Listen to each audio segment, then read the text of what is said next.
Welcome back, students. The remaining questions, which are most relevant for JEE and NEET. बच्चों last lecture में हमने 20 सवाल discuss किए थे। अब बात करते हैं और 20 सवाल की। सो ये मिक्स मोड मतलब 11th और 12th के दोनों के सिलेबस से, यानी JEE और NEET का जो कंबाइंड सिलेबस है। So let's start. How much heat energy must be supplied to 14 gram of nitrogen at room temperature to raise its temperature by 40 degrees centigrade at constant pressure। तो आपसे heat energy पूछ रहे हैं। Molecular mass N2 का दिया हुआ है 28 ग्राम, नहीं भी दिया होता तो आप निकाल सकते थे। और capital R universal gas constant होता है, उसकी वैल्यू आपको याद होनी चाहिए, वैसे दी हुई रहती है question. So you can calculate in terms of R what should be the answer. और जैसे हमने पिछली बार किया था, जब आप कैलकुलेशन करें स्क्रीन को पॉज कर लें, आप जैसे भी आंसर निकाल लें, चाहे तुक्के से या कैसे भी, एक बार जरूर कोई ना कोई आंसर अपने पास नोट करें। पेपर पेन ले लीजिए और ए बी सी डी में से जो भी मोस्ट अप्रोप्रिएट आपको लगता है, ये सही आंसर आपने निकाल लिया कैलकुलेट करके, उसके बाद आप वीडियो को पॉज से हटाइए, प्ले कर दीजिए। So let's discuss it's solution, कैसे सॉल्व करेंगे। मास नाइट्रोजन का 14 ग्राम होता है, हम जानते हैं। मॉलिक्यूलर मास 28 ग्राम है, तो यहां पर हमने निकाला नंबर ऑफ मोल्स कितने हैं, तो नंबर ऑफ मोल्स निकल के आया आधा मोल है, क्योंकि 14 ग्राम नाइट्रोजन दी हुई है हमको, तो आधा मोल उसमें है। टेम्परेचर 40 डिग्री सेंटीग्रेड से बढ़ा रहे हैं, तो उसके लिए जो हीट दे रहे हैं वो कांस्टेंट प्रेशर पर अगर दे रहे हैं, तो फॉर्मूला आप जानते हैं, जब कांस्टेंट प्रेशर पर देते हैं तो सीपी आएगा वहां पर एनसीपी डेल्टा टी, ये होगी हीट गिवन। अगर कांस्टेंट वॉल्यूम पे देते तो एनसीवी डेल्टा टी होता। और नाइट्रोजन क्योंकि डायटोमिक है, तो उसकी जो मोलर स्पेसिफिक हीट है कांस्टेंट प्रेशर पे नहीं सीपी, उसकी वैल्यू होगी बच्चों 7/2 आर। डायटोमिक गैस के लिए 7/2 आर होती है। सो डायरेक्ट अब ये फॉर्मूला बेस्ड एप्लीकेशन रह गई, तो हमने वैल्यूज पुट की और आर के टर्म्स में आंसर निकाल लिया, which is 70 R. Next question. An electrical device which offers a low resistance to the current in one direction but a high resistance to the current in opposite direction is। Device की बात कर रहे हैं, electrical device की, component की बात नहीं कर रहे। कंपोनेंट की बात करते होते तो हम बोलते हैं पीएन जंक्शन डायोड, वो वन यूनिट डायरेक्शनल वाल्व की तरह काम करता है, वन वे वाल्व की तरह। तो करंट एम्पलीफायर, वहां तो इसका कोई रोल है नहीं, ये तो ऐसा नहीं करेगा। करंट एम्पलीफायर ट्रांजिस्टर एक्ट कर सकता है एज एम्पलीफायर, ऑसिलेटर की तरह भी ट्रांजिस्टर एक्ट कर सकता है, पावर एम्पलीफायर की तरह भी ट्रांजिस्टर एक्ट कर सकता है। तो ये ए बी और सी तो मैच नहीं हो रहे। हाँ, हम जानते हैं पीएन जंक्शन डायोड से हम रेक्टिफायर बना सकते हैं, ए बी और सी तीनों में से कुछ भी नहीं बना सकते। तो रेक्टिफायर वो डिवाइस है जो एसी को डीसी में बदलने के काम आता है। इसका रिवर्स करता है इन्वर्टर, डीसी को एसी में बदलता है। So correct option is rectifier. Next, copper wire and A steel wire of same length. तो इमेजिन करते जाइए साथ में। अब आपको एक तांबे का तार दिख रहा है, एक स्टील का तार दिख रहा है, दोनों की लंबाई बराबर है, सेम क्रॉस सेक्शन वो भी बराबर है, and joint end to end. End to end का मीनिंग जो है वो थोड़ा सा आपको समझना होगा। एंड टू एंड कई बार पैरेलल के लिए भी आता है, पर क्वेश्चन को पूरा पढ़ेंगे तो क्लियरिटी आएगी। एंड टू एंड सीरीज के लिए भी आता है। तो हमने एंड टू एंड जोड़कर एक कंपोजिट वायर बनाया। अब सीरीज में जोड़ेंगे तो भी उसको कंपोजिट वायर ही बोलेंगे, पैरेलल में जोड़ेंगे तो भी कंपोजिट वायर बोलेंगे। The composite wire is hung from a rigid support and a load is suspended from the other end. If the increase in length of the composite wire is 2.4 millimeter, अब यहां से हम अंदाजा लगा सकते हैं, then the increase in length of steel and copper wires। जब question में itself पूछ रहे हैं कि स्टील में और कॉपर में इंक्रीज कितना हुआ, अगर दोनों पैरेलल में होते तो नेचुरल है दोनों में इंक्रीज सेम हुआ होता। इसका मतलब सीरीज में है, यानी एक के बाद एक हमने इसको लटकाया है। इसके लिए हमें यंग्स मॉडुलस दे दी गई है। कॉपर के लिए 10 × 10⁻18 न्यूटन पर मीटर स्क्वायर, और स्टील के लिए आपको याद हो गई होगी, अगर आपने पर्याप्त सवाल कर लिए, सफिशिएंट नंबर ऑफ क्वेश्चंस किए, तो 2 × 10⁻11 न्यूटन पर मीटर स्क्वायर। बच्चों ये प्रॉपर्टी है जो चेंज नहीं होती, चाहे तार मोटा हो चाहे पतला हो, अगर वो स्टील का है, जब तक मटेरियल स्टील है तब तक 2 × 10⁻11 न्यूटन पर मीटर स्क्वायर। तो हमें दो जवाब निकालने हैं। स्टील में कितनी लंबाई बढ़ जाएगी, कॉपर में कितनी लंबाई बढ़ जाएगी। तो आप स्क्रीन पॉज कर सकते हैं, फिर सॉल्व कर लीजिए, फिर वापस आप आइए यहाँ पर। तो हम डिस्कस करते हैं सॉल्यूशन को। एज सेम लोड, माना कि W उसको हमने लगा दिया है दोनों ही तारों पर जिनका area of cross section A है। तो स्ट्रेस जो होगी जिसको हम कह सकते हैं यंग्स मॉडुलस इनटू स्ट्रेन के बराबर, तो स्ट्रेस इतनी होगी यंग्स मॉडुलस इनटू स्ट्रेन, और वो दोनों के लिए सेम होगी। रीजन ये वैसे ही है जैसे दो स्प्रिंग को सीरीज में अगर लटकाते थे एक के ऊपर एक और नीचे वेट लटकाते थे, दोनों में फोर्स सेम होता था, तो यहाँ पर स्ट्रेस सेम होगा दोनों में क्योंकि क्रॉस सेक्शन सेम है। तो हम लिख पाएंगे W/A equal to YCU times delta LCU upon LCU and Y steel times delta L steel upon L steel. ये स्ट्रेस के लिए हमने एक्सप्रेशन को मॉडिफाई कर दिया। तो यहाँ से ये रिलेशन हमारे पास आ गया कि जो कॉपर में लेंथ में इंक्रीमेंट होगा उसका रेशियो स्टील में लेंथ में जो इंक्रीमेंट होगा उसके साथ अगर लिया जाए, then it becomes equal to LCU Y steel upon L steel YCU। अब हम देखते हैं क्या डेटा हमारे पास है। LCU L स्टील दोनों बराबर हैं तो वो कट जाएंगे, YCU हमारे पास है और Y स्टील हमारे पास है, तो delta LCU upon delta L steel values रख देते हैं हम, तो Y स्टील अपॉन YCU के बराबर हो गया सिंपली, यानी ट्वाइस। तो कॉपर की लेंथ में जो इंक्रीमेंट होगा वो स्टील की लेंथ का दुगना होगा। फिजिकली भी देखें ऐसे सोचकर तो लॉजिकल है, कॉपर जो है सॉफ्ट मेटल है कंपेयर टू स्टील, तो वो ज़्यादा खींचना चाहिए और ज़्यादा खींच रहा है। तो यहाँ से हमें रिलेशन मिल गया कॉपर की लेंथ में इंक्रीज और स्टील की लेंथ में इंक्रीज में। और अब टोटल इंक्रीमेंट हमारे पास है 2.4 मिलीमीटर जो कि क्वेश्चन में ही दिया हुआ है। तो दोनों के सम को हमने 2.4 के बराबर रख के और ये रिलेशन यूज़ किया हमने कि कॉपर में जो है डबल हो रहा है स्टील का, और इस तरह से डेल्टा एल स्टील हमको मिल गया 0.8 mm, तो नेचुरली कॉपर में उसका दुगना है तो 1.6 mm।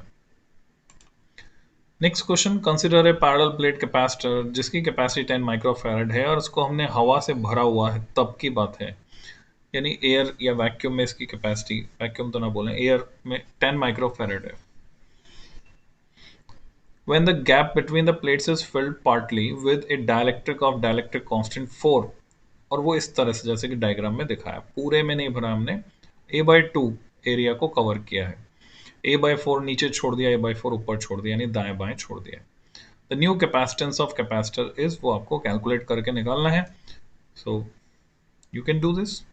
फॉर्मूला आपको पता ही होगा, ε0 a/d and ε0 k a/d। So apply this formula. D तो यहाँ सबके लिए सेम है।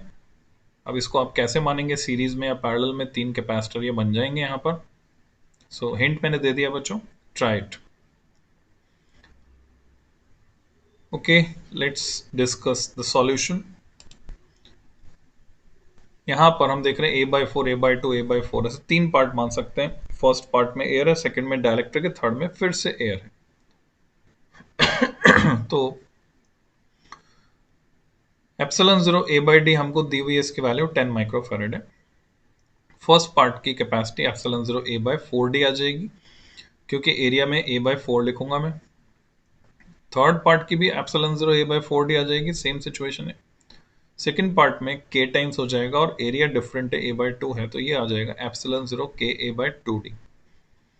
तो टोटल कैपेसिटी मेरे पास आ रही है जहां पर ε0 a/d की वैल्यू मेरे पास है और k की वैल्यू भी मेरे पास है 4।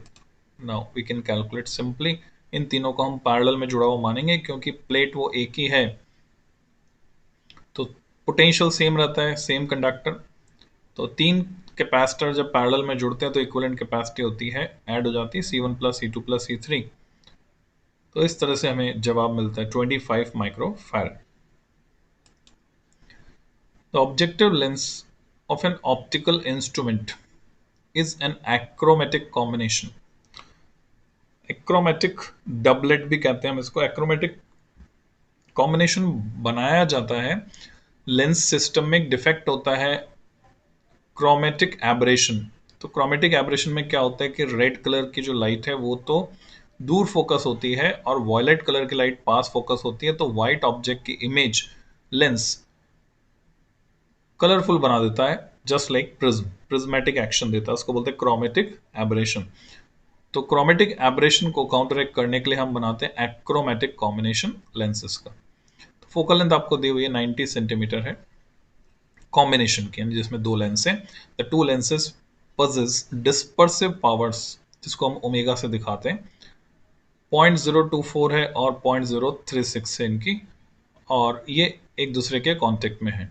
तो हमें इंडिविजुअल फोकल लेंथ दोनों की निकालनी है। तो कुछ फॉर्मूले आपको पता होने चाहिए, वीडियो पॉज करके आप ट्राई कर लीजिए, और फॉर्मूले नहीं याद है, तुक्का मारना चाहते हैं तुक्का मार लीजिए, बट मैं सजेस्ट करूंगा कि फॉर्मूले आप अच्छे से तैयार करें। So let's discuss the solution. पहला फॉर्मूला जो हमारे काम आ रहा है वो है थिन लेंसेज इन कॉन्टेक्ट का फॉर्मूला। तो equivalent focal length 1/f is 1/f1 plus 1/f2, और f की वैल्यू 90 मैंने यहाँ पे रख दी, तो मेरे पास एक रिलेशन आ गया इक्वेशन 1 की फॉर्म में, 1/f1 plus 1/f2 is 1/90। Next step, chromatic combination के लिए हम जानते हैं W1 या omega 1/f1 plus omega 2/f2 it should be 0, तभी वो एक्रोमेटिक कॉम्बिनेशन काम करेगा। तो ओमेगा 1 ओमेगा 2 की वैल्यू हमारे पास है ही सही, तो हमारे पास F1 F2 में एक और रिलेशन आ गया, यहाँ से F2 की वैल्यू आगे हमें F1 की टर्म्स में मिली, और इक्वेशन 2 से वैल्यू उठाकर इक्वेशन 1 में अगर हम रख देंगे तो काम बन गया। अब हम F1 F2 दोनों निकाल सकते हैं, जो कि आ जाएंगे 30 centimetre and -45 centimetre. It means physically इसका मीनिंग समझ लीजिए, फोकल लेंथ अगर पॉजिटिव होती है तो ये होता है कॉन्वेक्स लेंस, और नेगेटिव होती है तो होता है कॉनकेव लेंस। तो एक्रोमेटिक लेंसेज हमेशा जो है कॉन्वेक्स और कॉनकेव का कॉम्बिनेशन होते हैं, एक कन्वर्ज करेगा दूसरा डाइवर्ज करेगा रेस को। Next question, 3 kg block is placed over a 10 kg block, जैसे कि डायग्राम में हमको दिख रहा है, and both are placed on a smooth horizontal surface. नीचे वाले सरफेस स्मूथ है या कोई फ्रिक्शन नहीं है। The coefficient of friction between the blocks is 0.2, इन दोनों के बीच में 0.2 है। If a horizontal force of 20 newton is applied to 3 kg block, इस पे लगाया हमने 20 न्यूटन, तो हमें एक्सेलेरेशन निकालना है मीटर पर सेकंड स्क्वायर में, जी की वैल्यू 10 मीटर पर सेकंड स्क्वायर है। दोनों का एक्सेलेरेशन हमको निकालना। होगा क्या, जब इस पे 20 न्यूटन का फोर्स लगाएंगे तो फ्रिक्शन की वजह से, क्योंकि दोनों के बीच में फ्रिक्शन है, नीचे वाला भी चलेगा। ये सरफेस फ्रिक्शनलेस है, नीचे इसको रोकने वाला कोई नहीं है। हाँ, 3 kg वाले को 10 kg वाले का फ्रिक्शन जो है वो उतना रोकेगा। तो आप फ्री बॉडी डायग्राम बनाकर इसको सॉल्व कर लीजिए और अपने आंसर्स निकाल लीजिए। जब आप आंसर निकाल लें तो फिर वापस वीडियो को प्ले करें। तो हम डिस्कस करने जा रहे हैं सॉल्यूशन बच्चों। देखिए, Here, mass of upper block हमारे पास है 3 kg, mass of lower block 10 kg है, horizontal force 20 न्यूटन है। Coefficient of friction इन दोनों के बीच में यहाँ पर है 0.2। माना कि A1 और A2 इनके एक्सेलेरेशन है ऊपर वाले और नीचे वाले ब्लॉक के respectively.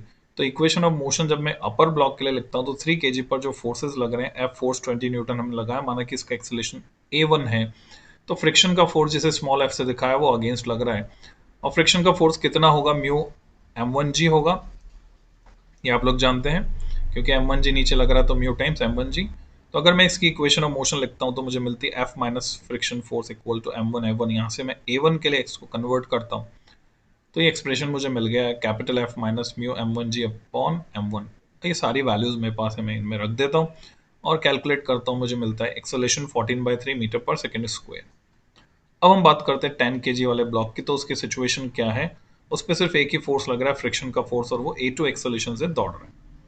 So F equal to M2A2, individually इसकी बात कर रहे हैं हम, फ्री बॉडी डायग्राम अगर इसका बनाएंगे तो यहाँ से एक्सेलेरेशन सीधे सीधे निकल जाता है, जितना फ्रिक्शन का फोर्स इस पे लगा है डिवाइड बाय M2, यानी mu times m1g upon m2, तो सीधे सीधे आता है 0.6 मीटर पर सेकेंड स्क्वायर।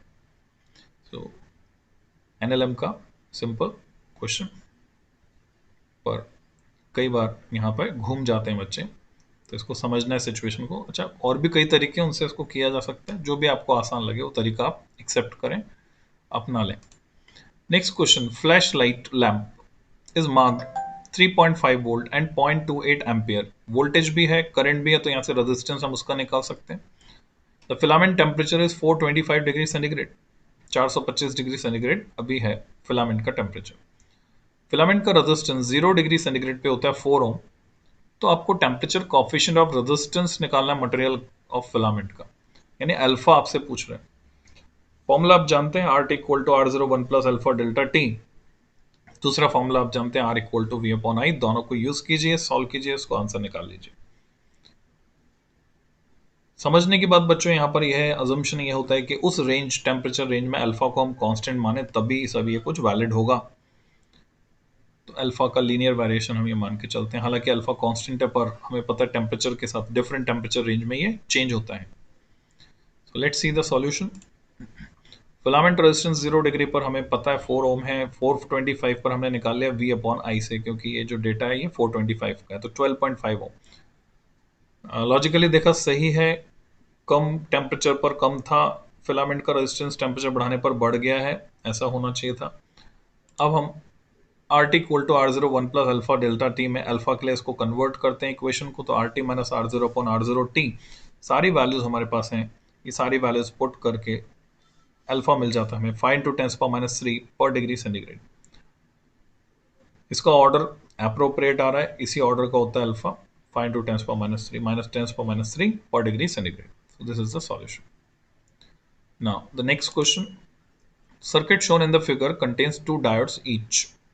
दो डायोड यहाँ देख रहे हैं with A forward resistance of 30 ओम। जब ये फॉरवर्ड बायस होंगे तो रेजिस्टेंस ऑफर करेंगे 30 ohm, and with infinite backward resistance जब ये रिवर्स बायस होंगे, यानी पी साइड, जो ट्रायंगल वाली साइड है, पी साइड को नेगेटिव मिलेगा यानी रिवर्स बायस, तो इनफाइनाइट रेजिस्टेंस यानी ओपन सर्किट, करंट फ्लो नहीं कराएंगे अपने अंदर से। बैटरी 3 वोल्ट की हमने लगाई है, तो करंट थ्रू 50 ओम रेजिस्टेंस आपसे पूछ रहे हैं कितना होगा। तो मैं समझता हूं आप प्रॉपर्टी जानते हैं, कैलकुलेट कर लीजिए, वीडियो पॉज कीजिए, कैलकुलेट कीजिए। Now let's discuss the solution. In the circuit the upper diode D1 ये रिवर्स बायस है, काम नहीं करेगा। Lower diode D2 forward bias है, सिर्फ यही काम करेगा। तो ये 70 ओम तो बेकार हो गया जो उसके साथ लगा है।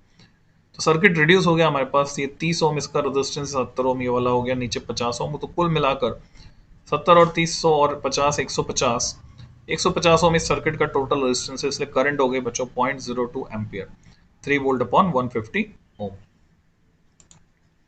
Next question, body of mass 300 kg move through 10 metre along a smooth inclined plane of angle 30 degree. 30 degree पर खींच रहे हैं उसको। इमेजिन करो क्या सिचुएशन होगी, एक इंक्लाइन प्लेन है, 300 kg की बॉडी है, उसको 10 मीटर तक खींच के ले जा रहे हैं। वर्क डन कितना होगा उसको चलाने में, वो पूछा है आपसे। तो मैं समझता हूँ आप लोग कर सकते हैं। फोर्स जो लगता है इंक्लाइन प्लेन पर, एम जी साइन थीटा नीचे की तरफ लगता है, तो उतना ही ऊपर लगाना पड़ेगा। एम जी साइन थीटा ऊपर लगाएंगे, फ्रिक्शन यहाँ पे दिया नहीं है, स्मूथ है incline plane. M G sine theta ऊपर लगाएंगे, डिस्प्लेसमेंट से मल्टीप्लाई करेंगे, वर्क डन निकाल लीजिए। नहीं आ पाता है तो सॉल्यूशन देखिए, चेक करें अपना सॉल्यूशन। W होगा M G sine theta into S. तो m हमारे पास 300 है, s 10 मीटर है, g 9.8 है, थीटा 30 डिग्री है। सारी वैल्यूज रखी, आंसर आता है 14700 joule. Next question, plane electromagnetic wave travels in free space, then the ratio of magnitudes of electric and magnetic field at a point is equal to. बच्चों ये तो property है EMW की, आपको पता होगा, E by B, E upon B कितना होता है, तो हम जानते हैं it is C, velocity of electromagnetic wave. आपको याद आ जाएगा E0 by B0, so it is C। बस ध्यान में ये रखना है कि ये E by B equal to C हमने वेलोसिटी सेलेक्टर में भी यूज किया था, मैग्नेटिक इफेक्ट्स ऑफ करंट में। वहां इलेक्ट्रिक फील्ड, मैग्नेटिक फील्ड का मैग्नीट्यूड कांस्टेंट होता था, यहाँ पर EM वेव में ये वैरी करता है, इसलिए पीक वैल्यूज को हम लेते हैं E0 B0 are peak values. Next question, the pressure P for a gas is plotted against its absolute temperature T, यानी PT डायग्राम हम बना रहे हैं for two different volumes V1 and V2। और यहाँ दिया हुआ है हमको कि V1 ग्रेटर देन V2 है, और P को प्लॉट कर रहे हैं y एक्सिस पर, T को x एक्सिस पर। तो आपको बताना है इन चार ऑप्शन में से कौन सा सही होगा। Curve for V1 has greater slope than V2, और V2 हैज ग्रेटर स्लोप, और बोथ हैव सेम स्लोप, और कर्व इंटरसेक्ट करेंगे। तो ये PT डायग्राम है, प्रेशर टेम्परेचर आप बना लीजिए, इसको लॉजिक लगा लीजिए, गैस इक्वेशन यूज कर लीजिए और आंसर निकाल लीजिए अपना। तो अगर आपने आंसर निकाल लिया तो देखते हैं, सॉल्यूशन डिस्कस करते हैं बच्चों। Here is the solution. According to gas equation P V equal to N R T, P होता है N R upon V into T. तो यहाँ से सीधा सीधा रिलेशन मिल रहा है पी और टी के बीच में कि पी टी ग्राफ अगर खींचेंगे तो इसका जो स्लोप होगा y equal to M X से, ये स्लोप होगा एन आर अपॉन वी।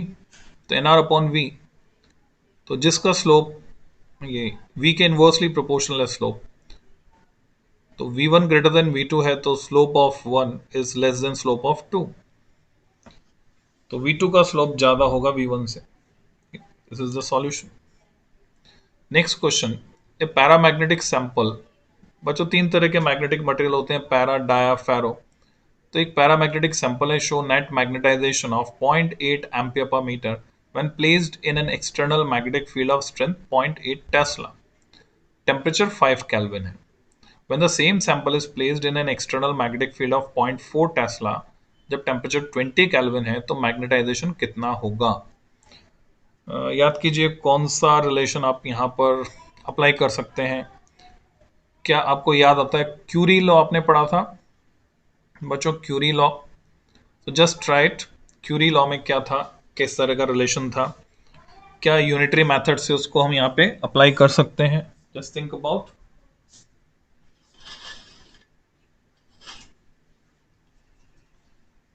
तो अगर आपने सॉल्यूशन निकाल लिया है, वीडियो पॉज कर लीजिए, आराम से इसको सॉल्व कीजिए क्यूरी लॉ लगा के, यूनिटरी मेथड यूज करके। तो let's discuss the solution. The magnetization of a paramagnetic sample, capital M से मैग्नेटाइजेशन को हमने दिखाया, ये होता है C times B by T, जहां पर बी एक्सटर्नल मैग्नेटिक फील्ड है, टी जो है एब्सोल्यूट टेम्परेचर है और सी है क्यूरी कांस्टेंट, जो दोनों सिचुएशन में सेम रहने वाला है।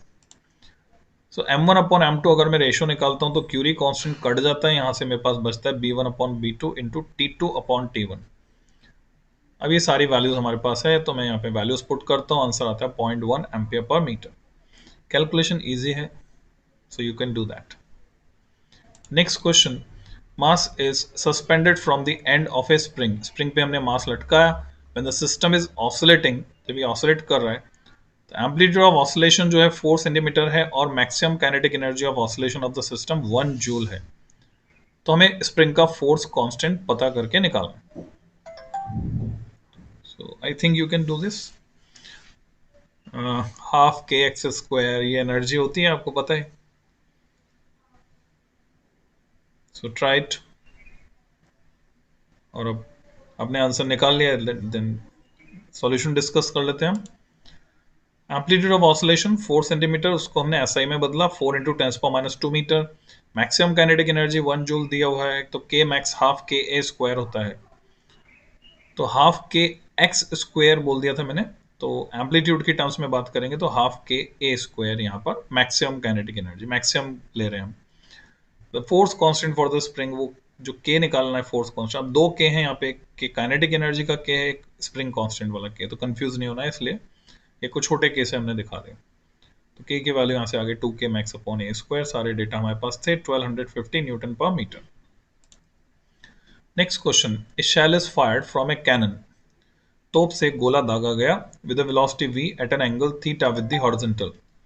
इमेजिन कीजिए सिचुएशन को दिमाग में, तोप से गोला चला है, कोई पिक्चर आपने देखी होगी तोप से गोला दागते हुए। At the highest point in its path it's explodes, top most point पर जब ये पहुंचा तो फट गया into two pieces of equal masses, दोनों बराबर मास के टुकड़े। One of the pieces retraces its path and reaches the cannon, वापस लौट आता है तोप तक। Then the velocity of the other piece immediately after the explosion is, वो आपको निकालना है दूसरे पीस की।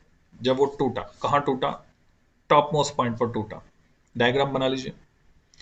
डायग्राम बनाकर जो भी आप जानते हैं कि कॉलिजन या एक्सप्लोजन के केस में हम क्या करते हैं, law of conservation of linear momentum लगाते हैं, लगाइए और आंसर निकालिए।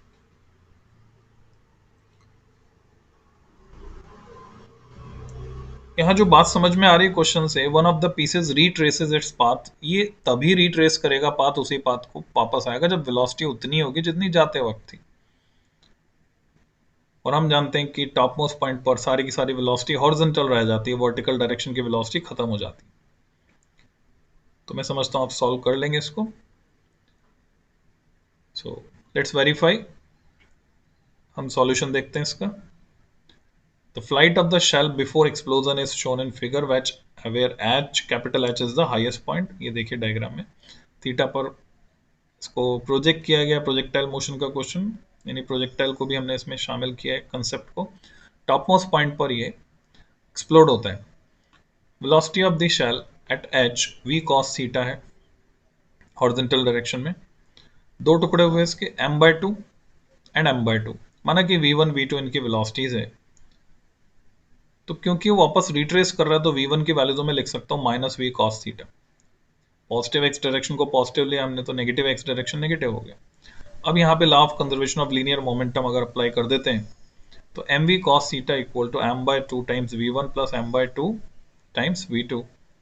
तो अब यहाँ से हम कैलकुलेट करके v2 की वैल्यू निकाल सकते हैं इजीली, जो कि v की टर्म्स में आ जाएगी, which will be equal to 3v cos theta. So correct answer is 3v cos theta. ये है एक्सप्लोजन से पहले टोटल मोमेंटम और ये है एक्सप्लोजन के बाद momentum. Next question, metal rod है, लेंथ 2 मीटर है, rotating with N angular velocity 100 radian पर सेकेंड। जब भी यहाँ रेडियन लिखा है समझ जाइए ओमेगा है, और रेडियन नहीं लिखा है तो फ्रीक्वेंसी भी हो सकती है एंगुलर वेलोसिटी की जगह। In a plane perpendicular to a uniform magnetic field of 0.3 tesla the potential difference between the ends of the rod is. तो बच्चों मोशनल ईएमएफ का क्वेश्चन है। मोशनल ईएमएफ का फॉर्मूला आपको आना चाहिए, half B omega L square, याद आ गया होगा आपको। So apply that formula and find the answer. अगर आपने आंसर निकाल लिया है so let's see the solution, verified. Length हमें मिली हुई रॉड की 2 मीटर, एंगुलर वेलोसिटी 100 रेडियन पर सेकेंड, कोई कन्वर्जन करने की जरूरत यहाँ पर नहीं, सीधे फॉर्मूला बेस्ड है, half B omega L square. So we get 60 volt. 60 volt potential difference rod के एंड्स के अक्रॉस डेवलप हो जाएगा, जिसको हम मोशनल ईएमएफ कहते हैं। Next question, displacement of a body is 5i cap plus 3j cap minus 4k cap metre. Displacement दिया है, मैंने force 6i plus 6j plus 4k Newton x for 5 second, इतना फोर्स 5 सेकेंड के लिए जब हम लगाते हैं द पावर इज, यानी इतना फोर्स 5 सेकेंड के लिए लगाते हैं तो इतना डिस्प्लेसमेंट होता है, तो कितनी पावर इसमें कंज्यूम हुई। तो थिंक अबाउट इट। एक बहुत ही फेमस रिलेशन जो बहुत फ्रिक्वेंटली काम आता है हमारे हर एग्जाम में, आपको उसमें बेस क्वेश्चन मिल जाता है, और वो रिलेशन है P equal to F dot V. So I think आप समझ गए होंगे यहाँ पे एफ डॉट वी आपके काम आने वाला है। एफ आपके पास है, वी निकालना पड़ेगा। वी निकालने के लिए आपके पास आर भी है और टी भी है, d r by d t या d s by d t, जो भी जैसे बोले। तो बच्चों पॉज कीजिए, वीडियो सॉल्व कीजिए, इसको सॉल्व करके आंसर आपने निकाल लिया तो फिर आगे सॉल्यूशन देखते हैं हम। Displacement delta R 5i plus 3j minus 4k, 4 से 6i plus 6j plus 4k, 5 second के लिए काम कर रहा है। तो वेलोसिटी निकाल लेते हैं, delta R by delta T से वेलोसिटी मिल गई हमको, और पावर होता है एफ डॉट वी, तो डॉट प्रोडक्ट निकालना आपको आता है।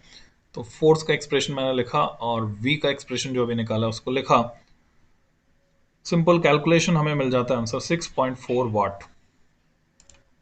Next question, if the wavelength of light that is emitted from hydrogen atom when an electron falls from orbit n equal to 2 to n equal to 1 is 122 nanometer, then minimum wavelength of the series is।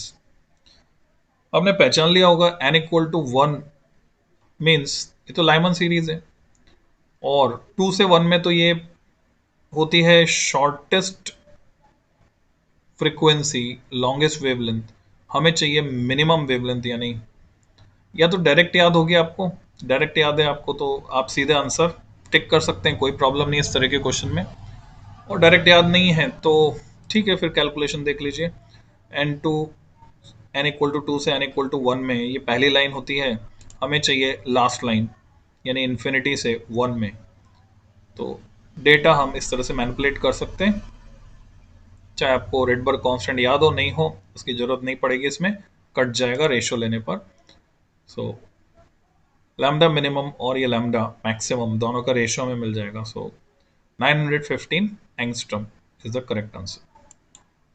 Next question, 3 uniform circular disc each of mass capital M and radius capital R kept in contact with each other as shown in the figure।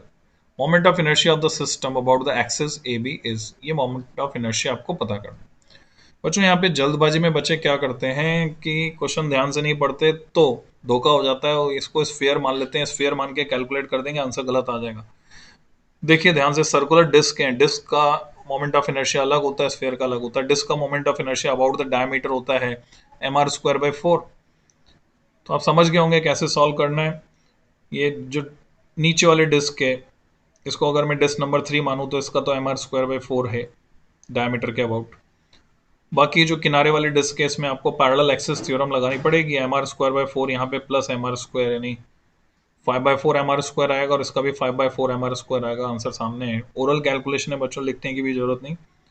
आपने answer निकाल लिया तो अच्छी बात है, नहीं निकाला तो सॉल्यूशन देखें। तो आप समझ गए होंगे 5/4 mr², दो डिस्क का और एक का mr²/4, तो टोटल हो गया 11/4 mr²। तीनों जुड़ जाएंगे। नेक्स्ट क्वेश्चन, ग्लास स्लैब है, thickness 8 centimetre, contains the same number of waves as 10 centimetre long path of water. जितनी वेव्स आ रही हैं 10 सेंटीमीटर पानी में, इतनी चौड़ाई में, उतनी आ रही है 8 सेंटीमीटर कांच में। वेवलेंथ अलग अलग हो जाती है बच्चों, कांच में अलग, पानी में अलग। कांच की डेंसिटी ज्यादा, optical density, and both are travels by the same monochromatic light. एक ही सेम कलर की लाइट उनमें से ट्रैवल कर रही है। If the refractive index of water is 4/3, the refractive index of glass is, water का RI 4/3 है, तो ग्लास का RI हमको निकालना है। उसके लिए डेटा हमको दिया हुआ है। तो देखिए दिमाग में कोई ना कोई फॉर्मूला आपके आ रहा होगा, इक्वलेंट पाथ वगैरह वगैरह, तो सॉल्व कर लीजिए। तो अगर सॉल्व करने के बाद आपने आंसर निकाल लिया है तो हम सॉल्यूशन डिस्कस कर सकते हैं बच्चों, नहीं तो वीडियो को पॉज कर दीजिए। तो मैं सॉल्यूशन बताने जा रहा हूँ। Number of waves in glass slab n1 से दिखाया, thickness of glass slab upon its wavelength, तो 8 सेंटीमीटर अपॉन लैम्डा ग्लास आ गया। वाटर के लिए सिमिलर फॉर्मूले से हमने लिखा 10 सेंटीमीटर अपॉन लैम्डा वाटर आ गया। अब दिया हुआ है दोनों बराबर, n1 is equal to n2, तो 8 centimetre upon lambda glass equal to 10 centimetre upon lambda water में लिख सकता हूँ। तो लैम्डा में एक रिलेशन आ गया, lambda glass upon lambda water is 4/5, और हम जानते हैं रिफ्रैक्टिव इंडेक्स म्यू और लैम्डा आपस में लिंक्ड है इनवर्स रेशो में। तो mu glass upon mu water होता है lambda water upon lambda glass, और यहीं से आंसर निकल के आ जाएगा हमारे पास, क्योंकि एक रिफ्रैक्टिव इंडेक्स यानी म्यू वाटर हमें दिया गया 4/3, सो it is 5/3। Next question, syringe है, डायमीटर 1 सेंटीमीटर है ये सिरिंज, जिससे आप खेले होंगे कभी ना कभी। तो नोजल है, इसमें डायमीटर 1 मिलीमीटर है आगे। इस प्लेस्ड हॉरिजॉन्टली 5 मीटर ऊंचा हमने रखा है इसको ग्राउंड से, और एक इनकम्प्रेसिबल नॉन विस्कस लिक्विड इसमें भर दिया हमने, मान लीजिए पानी भरा है in the syringe, and the liquid is compressed by moving the piston, speed 0.5 meter per second है। horizontal distance traveled by the liquid jet is, ये हमें निकालना कि यहां से यहां तक, यानी रेंज निकालनी है। प्रोजेक्टाइल का भी कंसेप्ट आ गया बच्चों, और मैकेनिक्स ऑफ लिक्विड्स का भी कंसेप्ट आ गया। अब ट्राई कर लीजिए, वीडियो को पॉज करके ट्राई कर लें, जो जो भी आप जानते हैं फॉर्मूले अप्लाई करके एक मोस्ट सुटेबल आंसर तक आप पहुंचे, और उसके बाद प्ले कीजिए वीडियो को। मैं डिस्कस करने जा रहा हूं बच्चों solution. Now let's discuss the solution here.